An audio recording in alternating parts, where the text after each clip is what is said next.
I have a confession, you guys. I'm actually on shot. That's what they call it anyways, the shot. I'm actually taking a medication because I'm a diabetic, if you don't know that. I'm taking Ozempic or semaglutide. I want to talk to you guys a little bit about that, what my thoughts are about taking this medication. The first thing that I want to tell you is my doctor is great. He has been really good about informing me about semaglutide and the effects of it and how it can benefit me. Because a couple of years ago, I was diagnosed as a type 2 diabetic. It was after my cancer journey and a bunch of weight gain issues I had from a bunch of hormones that the doctors had put me on for the type of cancer that I had. I started the semaglutide back when my husband and I lived in Texas. And when I was getting it from a compounding pharmacy, I think, and I started out at a pretty high dose, and it made me pretty sick pretty quickly. And I couldn't eat. I was just so sick. I could not eat. And the doctor was in Texas was giving me other medications to compound, to deal with the nausea. I was on taking the shot and taking other medication for nausea, and it was brutal for me. When we got here to Ohio, we did some blood work, and my A1C had went up pretty big. And that's obviously, we had a couple months of stress where I wasn't really watching what I was eating like I typically do. And my doctor here was like, hey, have you ever tried semaglutide? And I'm like, yeah, I had a really bad experience with it. I'll do that again. And then he's like, well, let's try it one more time. Let's just do it a little bit differently. I got the medicine about a month and a half ago, and I have a hard time giving myself the shot. My poor husband, he's also my medical nurse. He has to give me my shot every week. And they started me out at the lowest dose that you can start out on. And in the beginning, there was a tiny bit of nausea. That's true. I was a little bit nauseated. And then now I've been increasing my dosage. And the doctor and my husband, they've been titrating me up. I don't have this big increase in the medication. And overall, it's been a very positive experience for me. Number one, it's helping with my A1C control. Number two, I can tell you that I have lost some weight with it. I haven't lost a significant amount of weight, but I think I've lost probably a total of about 7 or 8 pounds over the last month and a half, which is really good. The weight is coming off slowly. And the reason that we chose semaglutide over the other drugs is because it was the most affordable one, because I have to pay out of pocket for it. Because my insurance company does not cover Ozempic. I have no idea why they don't, but they don't. And there was this huge controversy between me and the insurance company about why they chose not to cover my Ozempic pain. I had to buy it out of pocket, and it's not cheap. A couple of things that I will say about this semaglutide journey and all these women using the medication for just weight loss. And I've heard a lot of stories about women and men, or just people in general, not being able to get the drug because other people are getting it that don't actually need it for weight loss. Here's my personal opinion.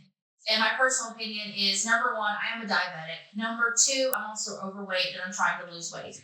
And we have no idea why other people are choosing to use the drug. If they're using it for weight loss because they truly have struggled with weight loss for an amount of time, it's a great resource, I believe, for everybody that really needs help with something. I think that it should be available as a weight loss option and be available for diabetics that need it for A1C control.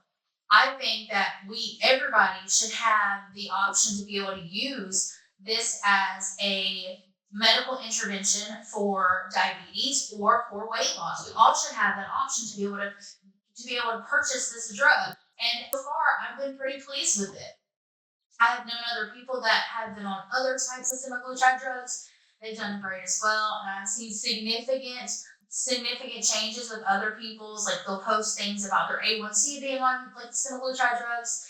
And I've seen people post things about the significant weight loss they've had on it and how that's made them just overall healthy. Truthfully, whether you're using it for a weight loss medication or you're diabetic, or if you're using it for both, it's okay. It's okay because you know what's best for you. You probably talked to your doctor about it. And I think that if you can afford it, if your insurance will cover it, and it's going to be beneficial to you, then absolutely. If you can tolerate the medication and you can give the medication, then absolutely use it. I am glad that I started it, and I'm going to continue to use it until I have better A1C control and I get to a more healthier weight than I actually am, because my overall goal is to eventually to come off the medication.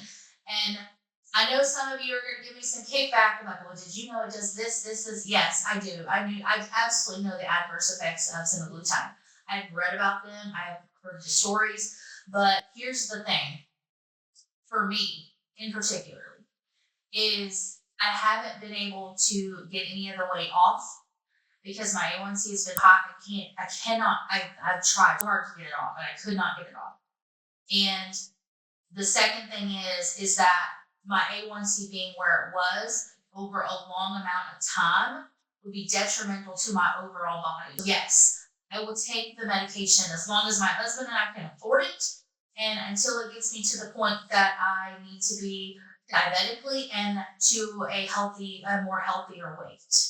And yes, I am doing other things other than just taking the shot every week. I also have changed my diet completely over the last X amount of weeks. Yes, I probably see you see the Starbucks cup sitting over here, and you're like, oh, that's full of sugar. Yeah, it is. I totally get that. And no, I probably should not be drinking it, but we can't give everything we love up in life, right? You have to.